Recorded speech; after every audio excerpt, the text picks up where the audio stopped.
Hey y'all, it's your girl Shell Purcell, and I know I typically do stopping by the stew at the studio, but today I have the honor and the privilege to interview one of my good sister friends. She is Emmy Award-winning news anchor. She is anchor to actress, and now she is also an author.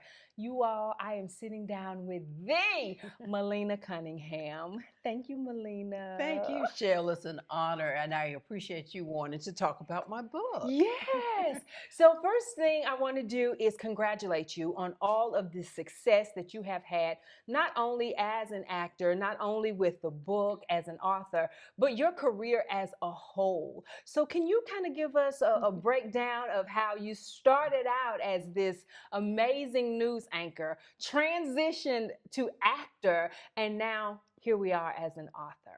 So, brief notes, I can say that my entire life, my entire career has been accidental. I went to college, I actually wanted to be an attorney. Okay. I majored in journalism because I didn't want to do all those boring history, political science papers, so I didn't want to do political science. I did an internship at the newspaper back home in South Carolina and kind of had a taste of the news bug, Mhm. but I wasn't interested in newspaper.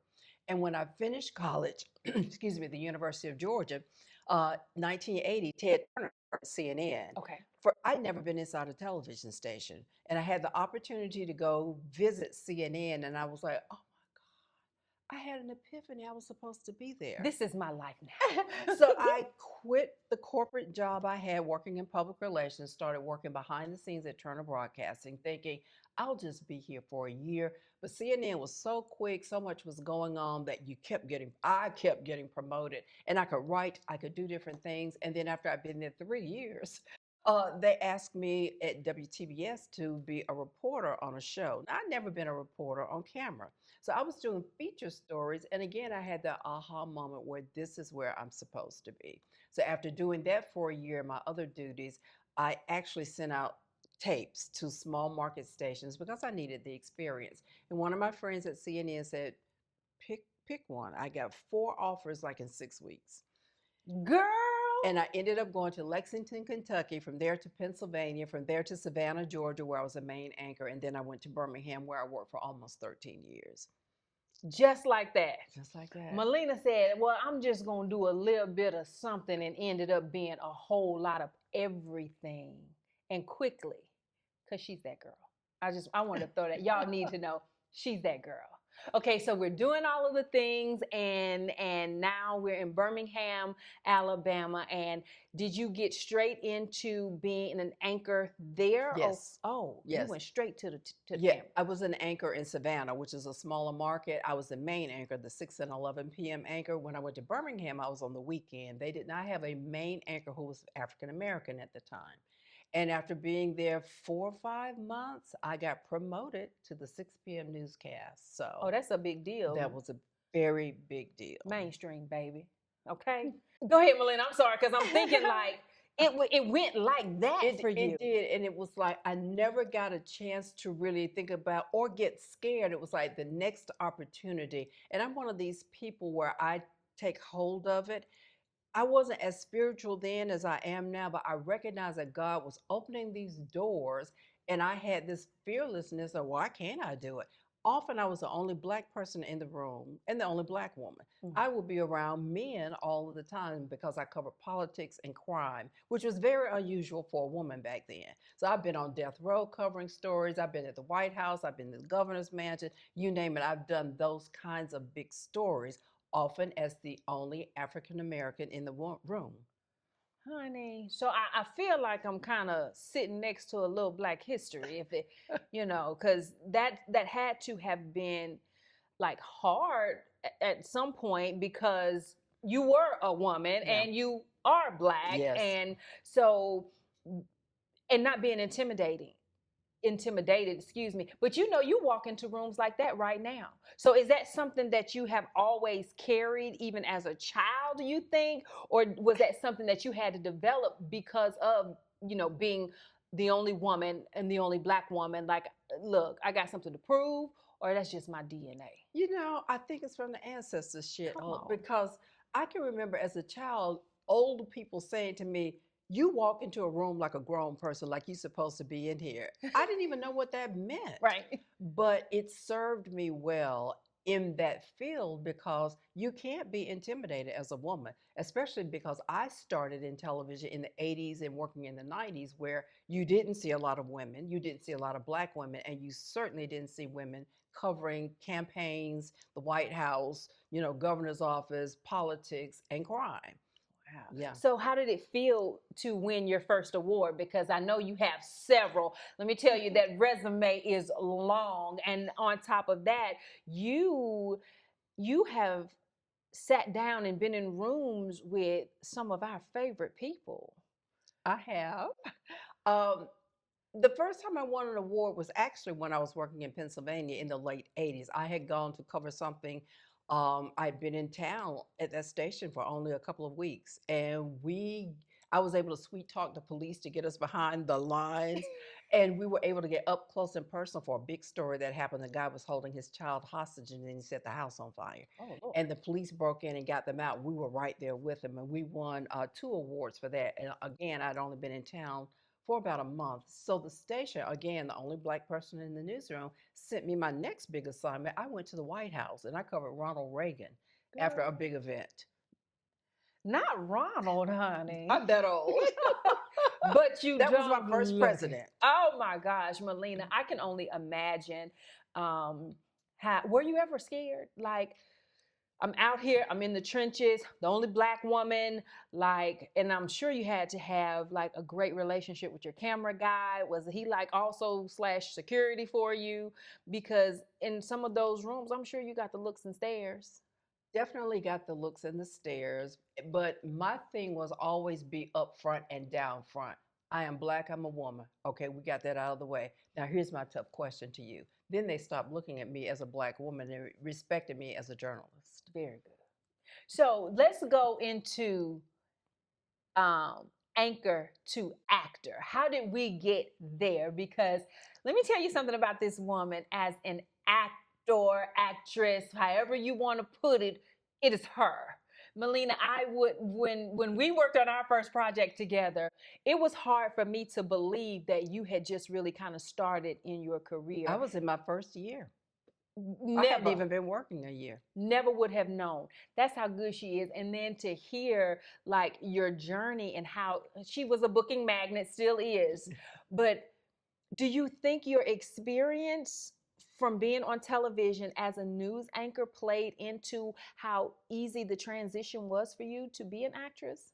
I think some of it did because I'm comfortable on camera. I'm also comfortable, as you know, when you're on set, especially big projects, there are a lot of people moving around. Mhm. And you can't get sidetracked and thrown off by a light dropping or noise here or whatever. So I had learned as a news anchor how to focus. Because there would be some times if I was out anchoring live and people are behind you, calling your name, cussing, whatever, What? I have to still be anchoring, blah, blah, blah, and this, and be focused and tune all of that out. So that helped a lot. But I also think working with people like you who are also professional and nice, and you all made it fun for me. My thing was, I don't want anybody to know I'm green. So whatever they do, I'm going to try to rise to the top. My saying is iron sharpens iron. Yes. And that helped me tremendously when I first started acting because I got thrown in. I told my agent I felt like she threw me in the deep end of the water when I was getting speaking roles with big actors, and I had only been working a month. Let me tell you something. She didn't break not one sweat. Even on the project that Malena and I worked on together, like I could not believe that because you come off so seasoned in the industry, and even today, she's a sponge too. So Yeah. she is soaking up all of the good stuff, and then she picks and prunes, what she's going to put into her work. And I'm excited to see what's next for you as an actress because you're so good. Thank And you. so I will be manifesting with my sister friend, honey. We get leading roles and series regulars because you're just that good at acting. And you don't even be acting. You just in there. This is what I do. Well, thank you. And coming from you, that very much is a compliment. And, people always ask, do you take lessons? I say, yes, because you want to understand how to develop a character. But a lot of it comes from self confidence. I had to be self Yeah. confident as a news anchor and reporter. I could not let them see me sweat, especially men in the room who are looking at you like, what are you doing here? Mm. And so I think I was in television for 23 years, so that's still in me. Yeah. And it kind of pops back in my head when I'm on set. So, if there were a dream role that you would love to be cast in, tell me what that role is and who would you like to direct you in that role? Hmm. I think I would like to play what I know, and that's being a news anchor. What a lot of people don't realize, they see the end product of a news anchor. You see us on the desk at 6 o'clock, 5 o'clock, 11 o'clock, whatever, and we are polished, put together. You have no idea what we have gone through behind the scenes to get to the story. Uh, we have personal lives, so you have things going on in your life that you can't bring to. I can't go, oh my God, I got to do the news. Y'all so sorry. No matter what was going on, I had to always be polished news lady. Mm. And so I would love to do playing a news anchor real. I know there have been other shows and shows out now, and I look at them go, okay, some of that, but y'all, that's That is not mm-mm, even half of mm-mm, what we go through. if you only knew. Well, you did it well, Malena, because you are an award-winning news anchor, and I love that for you. And I love the transition from anchor to actor. And your production company is called News Lady Productions. So, honey, it's so befitting, and y'all can guarantee on y'all screens you will see Shell Purcell Productions in association with That's News right. Lady, because I can't wait for us to make something like that story come to life for you. Absolutely. And it's well deserving, and it's a whole different perspective because there are still not a lot of black female news anchors in the big chair, and I think it's necessary to show that because honey, Mm-hmm. we'll go get a story. Mm-hmm. We are some of the best investigators out there. Absolutely. Absolutely. So tell us now, Malena, the transition. Well, you're still an actor, but how did we get to author?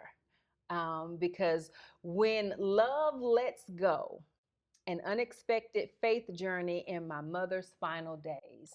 So, Mama is with our Heavenly Father. Yes. And that happened at a time in your life where you were acting, you Yeah. were booking, and there were other things going on. Can you share with us how we got to this? So my mother was a school teacher. My mother loved to read, and we would read together. We always talked about books and things. And when my mom passed away, that was the hardest thing for me because I'd been her caregiver for 7 years.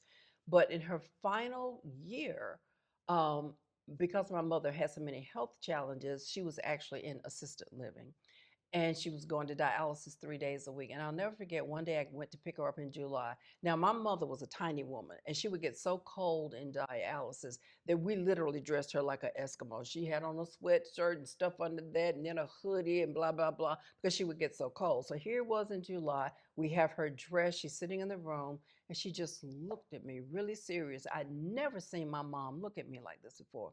She said, Malena, I'm ready to die. And that was my reaction. Mother and I would joke and tease each other a lot. And for a split second, I wasn't sure, is this real? And so I came back with humor because Mother and I would joke a lot. And I said, well, Jesus hasn't told me he's coming to get you yet. So until then, let's get your jacket on and go to dialysis. She said, get my things together. And I went, oh my God. I sat down, and again, she's looking at me so seriously. So that began the journey, and that's how I began the book, with my mother telling me that she's ready to die. Once my mom passed away, she'd been gone a year, and I went back to Birmingham where I lived and worked for so long. And a friend of mine said to me, Malena, you've gone through what all of us are either going through or will go through because of the age that we are right now. And she said, you need to write a book about what you have dealt with, because we need to understand your journey. It may not be exactly the same, but we know you, um, and you're a storyteller. Don't write a pamphlet, write a book. And I tried, Shell. Every time I tried writing, I would cry. I couldn't get the words out. And it wasn't until almost a year later when I actually played in a film a mom who has died. And I'm lying in bed, dead, and the daughter is crying. She's ad-libbing some of her lines, improving. And she was saying almost verbatim to me, her dead mother on screen, that I said to my mother when she was passing. And I was holding her hand. And it was all I could do to keep from crying. And the Holy Spirit said to me, this is what your mother heard from you. She heard you. She's at peace. She's at rest now. That got me through that scene. That was in February of this year. Okay. I had started trying to write the book in April of 2025. Okay. After I wrapped that movie, I came home and it's like the book flowed out of me. It's almost like the grief came, the story came, and I was able to say to Mother, I want everybody to know our relationship and what it meant for me. It was an honor to be able to take care of my mom in her final days, but also knowing I had to let her go. So, with that being said, I want to read one of your favorite passages from the book. It says, Mother often reminded me that I had gone from being her baby girl to being her mommy. The woman who once took care of all my needs, took me to the doctor's office, and comforted me, now looked to me to carry out those duties for her. When we find ourselves in our 40s and 50s, it's often the time of life referred to as the sandwich generation. Adults are now taking care of children and parents. I jokingly called my situation an open faced sandwich since I did not have children. Perhaps that made it easier for me to jump in and take on the duty with all deliberate speed and full control.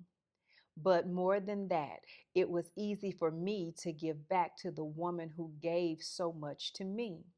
I wasn't sure how much time I had left with my mother, but I was determined to remember these last moments as a time of joy, not of pain and suffering. Malena, when you got back to your house, to the computer after the movie, and you said the book just flowed, when you're typing, did you type through tears? Did you just go Yes, yes. just And then I would stop and I'd take a walk. And this is my favorite picture of me and my mom. And I had that picture as inspiration. And then I couldn't wait to get back to the computer, because it's like, and you know how it is as a creative, when something comes to you, it's like God is giving you creativity and inspiration, and it flows through you. Yes. Because literally it's coming out of my fingers and I'm reading it as I'm typing. You go, oh, that's good. And I'm thinking, how am I talking to myself and Yes. typing at the same time? Yes, yes. But yeah, and then I started having the memories. And instead of remembering it as sad and pitiful, I just remembered it as, what's the best way to say it?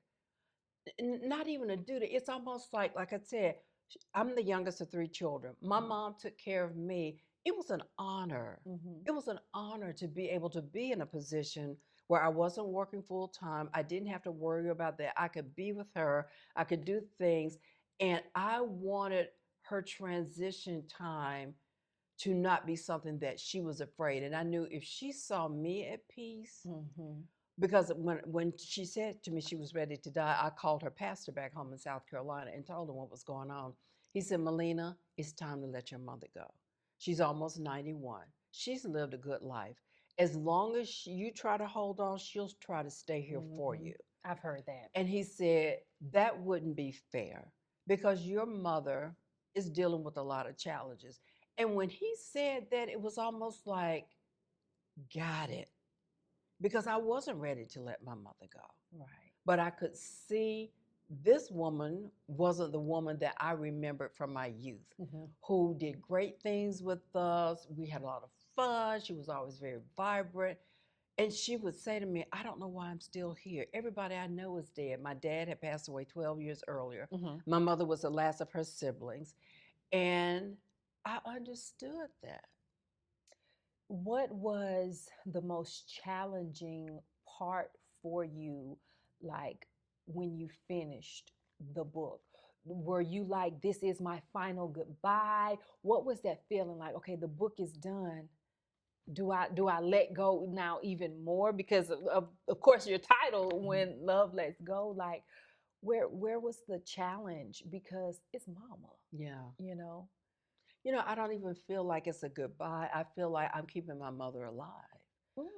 The fact that I wrote the story, Mm-hmm. people get to see what her life was like. She was a teacher, and so she affected a lot of lives, which was important to me. And I wanted it to be a story for other folks who will soon be caregivers or are in the caregiving space to recognize that this is one of the hardest things you can do, but it's also a moment of I'm sacrificing this for you because you mean so much to me. My mother often said to me, she said, Malena, I don't know what I would have done without you. I have a sister who, there are three of us. My brother's the oldest. My sister was middle child, but my sister passed away 10 years ago. Okay. She was the nurturing one that we always knew would be the one to take care of my mom, but she passed away before my mom. I saw how my mom losing a child, it aged her, it Mm. changed her. And then I knew my mom needed me in a way that I never thought that she would. And I was honored and happy to be able to step up, even though it was challenging at times. So, did that affect even your marriage at the time? Because you still had to work, even though if it was part time, you had to wife, and then you had to caregive, and then you still had to try to find time for Malena. Hmm. So, how hard was that? Because that's at least four hats right there. Well, I had stopped acting at the time. I contacted my agent and let her know what was going on. But so my mom let me know in 2023, July, that she Mhm. was ready to die. And she said, I want to come home and be with you. So we moved her, my husband and I moved her back into our home in November of 2023. So I had, by then, you didn't have to social distance as much. So I had as many family who could come for Thanksgiving. That was the first time we'd done that in years. And same with Christmas. January the 2nd of 2024, Mhm. I'm getting my mother ready to take her to dialysis. My husband, Carl, helped me get her into the car. I took her to dialysis. I had my workout clothes on because it's January the 2nd, New Year. I'm going to the gym. I got Yes, all my our things that we resolutions. do, Right. right? And you called me and reminded me we were supposed to have lunch. I had forgotten. I had taken my mom. I had gone to get my nails done. I'd gone to the gym. And I said, Oh, Cheryl, let me go home, change clothes. I'll have my husband pick my mom up. I get home and my husband has had a stroke. I found him. So now I'm dealing with a husband who's had a stroke, my mom. I called as many people as I could. I had to put my mom back in assisted living because I didn't know if my husband was going to live. He's in intensive care. After that, he was in rehab. Um, my husband came home in the end of February. Um, he was getting better, but he wasn't the old himself. My mom passed away in April. My husband did not get better, sadly. And in March of this year, 2026, he died. So within a 2-year time span, my mom told me she was ready to die. He had a stroke. She passed away. And And then then he he passed passed away. away. And you look amazing. And I can only imagine. I can't give it words. Well, because we're friends. Yeah. Well, we're sisters at Yeah. this point. And I remember the day uh, of Carl's stroke. Um, I remember you calling me back, and I'm thinking that you're saying, I'm going to be late. I need extra time. And to hear you say, this was happening. And I'm like, get off the phone with me, do it. I don't care nothing about, and then it immediately turned into, how can I support you? Because we weren't then like we are now. Right. So it was like trying not to overstep, and then to know that with mom, like I pray for people, but I prayed so hard for you, because I remember, I hear you tell the story all the time about when we met and how we stayed connected, and your energy was just so magnetic. I'm very picky about people in my space, and I just had to have me some Malena, y'all. She was so everything, and it reminded me of having an older sister, because my brother is the oldest in our family, and to watch you pivot and maneuver through all of these phases, the strength of you as a woman, I honor that. Like, I don't know a lot of people who could have done that in 2 years. And so to see how you've come through on the other side of this, with honoring mom, with a book, and encouraging people, actually shining light, Yes. because my mother is aging.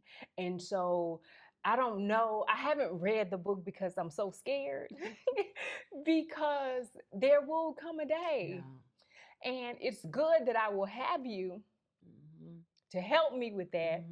And I want you all to get this book on Amazon, because whether you are a caregiver for your parents right now and you need something to encourage you and uplift you, and something to help you maneuver through and understand, Malena's book, When Love Lets Go, is available on Amazon. Malena is on social media as Malena Cunningham. You can, I'm telling them to DM you. Y'all DM her, and like, if you need a word, because she's also a very spiritual woman, and she believes in the power of God and prayer. And it takes a village even outside. Nobody can tell you how to walk in these shoes. You never knew that this was going to be a part of your story. Never. And so to be able to have like a roadmap to what that life will look like, and it's not going to be identical to Malena's journey, but if you need something to prepare you, then I would strongly suggest, and if you have a friend who is a caregiver, this would be an amazing gift to help them get through, because sometimes the nights where you are trying to, figure out, well, what tomorrow will look like. Exactly. Because you're figuring out your schedule, you're figuring out mama's schedule, and at the time you were wifing, and that had to be a lot. And people deal with grief differently. So can you also tell us, Malena, what helped you through your grieving period? Because some people turn to alcohol, some people turn to drugs, some people don't run to who, we've run to get us through things. So what would you encourage people to do when they are transitioning to caregiver mode? One thing I would say, Shell, is we all, no matter what your faith is or where you are in your faith, everybody is going to die. Because I was in television news, the news doesn't just come on, things are planned. So I'm always a planner. And when my parents were in their 70s and I was living in Birmingham, they came to visit me once with my brother. And I said to them, while you are still young and in your right mind, I want you all to start thinking about, what does life look like in 10 years? Do you want to live with me? Do you want to be in a nursing home? They own their home. I said, do you have a will? What does your insurance look like? And I said, I don't need anything from you, but my brother, who has special needs, would need to be cared for. My sister at the time is the only one that has children. So, excuse me, they have 3 grandchildren with her. And so my dad kind of balked about it, didn't want to think about it. My mother said, well, when I get back, I'm going to go see the lawyer. I said, yeah, because if something were to happen to you, that's going to be so traumatic, nobody's going to be thinking about. But if you've got paperwork and things in order, which unfortunately we as a people don't tend to always do, I am so grateful that my parents listened to me, Mm-hmm. got things in order so that when my mom got sick initially in South Carolina, I had to rush home the day after Christmas in I think it was 2022. No, it was before COVID, so it must have been 2019. And my mother, when I rushed her to the hospital, she had kidney failure, pneumonia, and an aortic aneurysm. Literally, the doctors told me to go to the chapel and pray and get my mother's stuff in order because they did not expect her to live. And I'm like, what? What? Just like, What? So but I did not, I had a power of attorney over my mom, but unfortunately it was in my maiden name. I had gotten married and never changed it. Mhm. So I had to get the paperwork done quickly because the hospital couldn't deal with me because of the HIPAA laws. Right. But I'm saying all that to say, folks, get your paperwork in order. It's something that's going to happen to all of us, and we are all going to die. So just make sure you have that in order.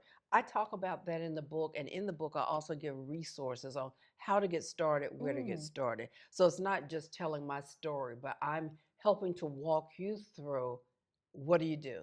Who do you need to contact? Where do you get help from? What services are available? And also, I have a place in the back of the book too for you to write about what you think.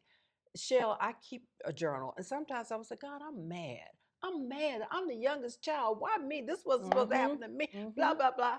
And I said, okay, I got it out. I had my pity party. Now let me dust myself off and go see what my mama needs. Let me go check on my husband. Yeah. And as difficult as it may be to have, we got to have those conversations. Yes. We have to talk about what do you want at the funeral? What do you want? Exactly. Like there's so many conversations because you don't want to be fighting and fussing with family members. Exactly. It's not worth that Mhm. when you can just go ahead and have those Mhm. difficult conversations. And it's not that you're trying to rush the process. You just want to have things in order. Yes. And that's important because families fall apart Mhm. when people die. Is my mama this or my daddy this, and he wouldn't say this and he said it. But if it's all in order, Yes. those conversations don't have to be had. I had even contacted the funeral home to let them know they were on a timetable. They were just ready whenever the day came. I wrote my mother's obituary. We had everything lined up. Because when your loved one dies, you kind of spiral. You can't think, making a decision, you're so into grief. And I'm grateful that I was able to grieve because all I had to do was just pick up the phone and go, okay, this is what we're doing. Everything is in order. So That's as much important. pre-planning as you can do, it makes it easier for everybody. Yeah. Malena, is there anything else that you want to share with the viewing audience? I'm going to post this. Malena is coming to the Mississippi Gulf Coast this Saturday for the Mississippi Gulf Coast Book Festival. My good girlfriend, Shonda Mitchell, invited me down to host, and I thought that it was nothing more than perfect and have you to join me. It's the love and the exposure because people need to know. Yes. People need to know. And the fact that you give, to do work. I love a good call to action, baby. So please come to the book festival and meet Malena and talk to her. Honey, give her a hug if you're going through. She gives the best hugs ever. And I just think it's an important space to be in. Yes. And thank you for sharing your story. And thank you for encouraging people through, your journey and giving people a view of what you can do before, you have to go through this and make, that preparation. Because we can be lazy, last minute, and I just think for people of color, we have to do better when it comes to planning for our loved ones. So how do we follow you on social media, honey? I know I said it earlier, but we done talked about so much stuff. Tell us how to follow you and to book you, especially if, there are different women's retreats and different organizations or businesses that may want to pull people together to have these conversations. So how do we follow you on social media and or get in contact with you to book you?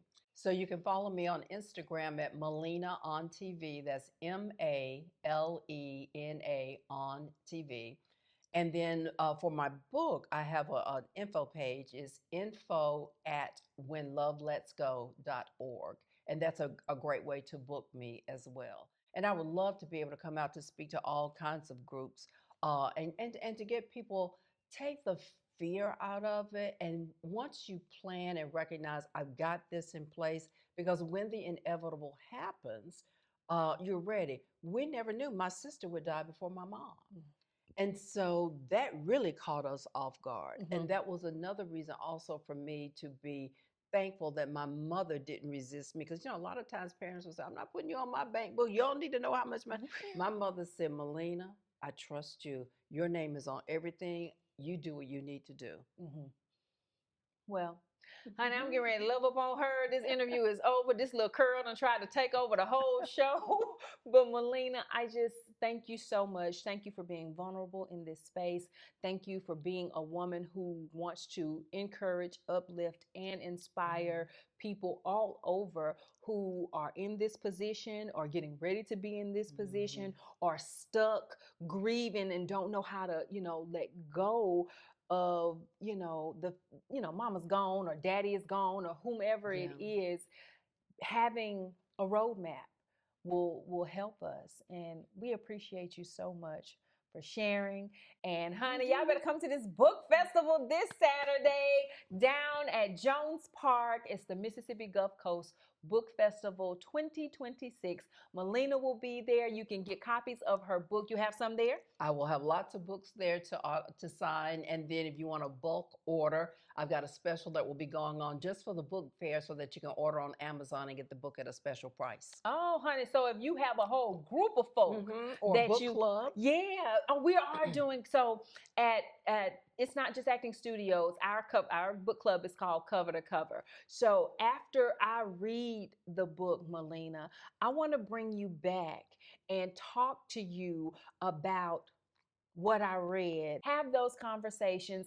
If you get Malena's book, please, please, please take the time to go on Amazon and leave a review. Yes, thank you. I cannot wait to read what you all think about having a roadmap to grief recovery. And it's not going to happen overnight, but it does help. Yes, it does. It makes all the difference. And thank you for inviting me to be a part of the book fair in Mississippi. I'm looking forward to it. It's my first book fair since the book has come out. We're excited, honey. We're going to show you all kind of Southern hospitality. So again, guys, this is Shell Purcell. I'm here with Malena Cunningham, and we have had an interview on her book, When Love Lets Go. She is a new author, honey, and we would love your support. And don't forget to share your review on Amazon. And we'll see y'all Saturday, honey. Thank y'all. Bye-bye.